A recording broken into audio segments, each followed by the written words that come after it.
myself Shreya, and today I will be talking about the human suffering and what could be the reason behind it. Okay, so अगर हम देखें human suffering के बारे में अगर हम बात करते हैं तो सफरिंग तो हर ह्यूमन बीइंग को फेस करनी पड़ती है, ठीक है। तो ये तो चीज़ कुछ रेयर तो है नहीं कि ह्यूमन सफरिंग कुछ लोगों को होती है। हर कोई किसी ना किसी चीज़ से सफ़र कर रहा होता है ना। तो अगर हम देखें यहाँ पर एक चीज़ की बात हो रही है, ठीक है, कि comparison is a thief of Joy, ठीक है। सफरिंग तो होगी, प्रॉब्लम्स तो आएंगी लाइफ में, चेंजेस तो होंगे, but it should not indicate that किसी सिचुएशन की वजह से आपको कोई मतलब सर्टेन मूड आया है या फिर किसी भी एक्सटर्नल फैक्टर की वजह से आपके मूड में चेंजेस आ रहे हैं। एक्सटर्नल फैक्टर्स आपके लाइक डायरेक्टली प्रोपोर्शनल नहीं होने चाहिए इंटरनल फैक्टर से, कि मतलब ये ना हो कि किसी बाहर फैक्टर की वजह से, किसी बाहर की चीज़ की वजह से आप इंटरनली भी उस चीज़ से इफ़ेक्टेड हों, ठीक है। तो इस चीज़ की बात हो रही है और कंपैरिजन यही चीज़ कर रहा है, ठीक है। अब अगर हम बात करते हैं ये चीज़ ना, I don't know about you all, but मैंने ये चीज़ काफ़ी सुनी है दैट जो लोग रिच होते हैं, ठीक है, रिच होकर भी अनहैप्पी होते हैं और पुअर होकर भी हैप्पी होते हैं, ऐसा कुछ सेइंग सुनी है। तो इसमें क्या होता है कि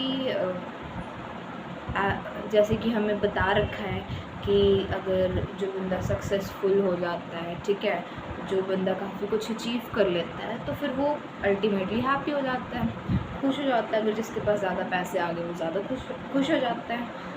बट अगर हम देखें किसी ने सब कुछ अचीव कर लिया लेकिन फिर भी वो अनहैप्पी हो सकता है, एंड किसी एक इंसान ने अचीव नहीं किया इतना कुछ, ठीक है, तो वो हैप्पी हो सकता है, ठीक है।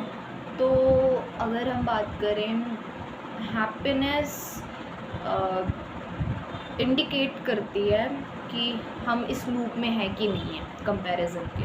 अगर जो बंदा मतलब कि पास्ट और फ्यूचर में जी रहा है, लाइक प्रेजेंट में ऐसा कुछ उसका ध्यान नहीं है, जैसे कि अगर वो नेगेटिव चीज़ें एंटिसिपेट कर रहा है, ठीक है, व्हाट इफ इट हैपेंस, क्या पता नहीं क्या होगा आगे चल के, है ना। अब और वो नेगेटिव थॉट्स में आ जाते हैं। या फिर हम देखते हैं कि कुछ लोग जो हैं अपने पास्ट एक्शंस को लेकर अभी भी एम्बैरेस फील कर रहे हैं और वो अभी भी रिग्रेट कर रहे हैं उन सब चीज़ों से, ठीक है। तो अभी जो इन सब चीज़ों में अभी भी इसी लूप में हैं, तो अब we can't say that they would be happy. And अगर हम बात करें जो इन लूप्स से मतलब बाहर आ चुका है, रिग्रेट नहीं है उसको लाइफ में, ठीक है, और वो कुछ नेगेटिव एंटिसिपेट नहीं कर रहा है, तो वो ज़्यादा खुश रहेगा as compare to another person जो पास्ट में और फ्यूचर में जी रहा है, ठीक है। तो अगर हम बात करें सफ़रिंग की, ठीक है, तो अब इसमें तो ऐसा कुछ है नहीं कि एक ही रीज़न है जिस वजह से कि प्रॉब्लम्स आई, बहुत सारे रीज़न्स होते हैं, ठीक है। तो उसमें से एक रीज़न ये है कि जो कंपैरिजन है उस वजह से जो ये सफ़रिंग है, ये पेन है, ज़्यादा लाइक इंटेंसिटी में होता है।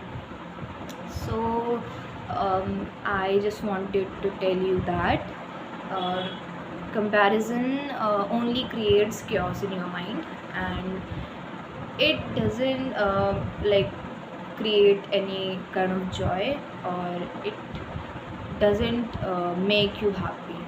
So if you have to anticipate something, you can go with positive thoughts, positivity. But if I talk about negative anticipation, it should not be there in your life. Otherwise you will stay in this like situation only.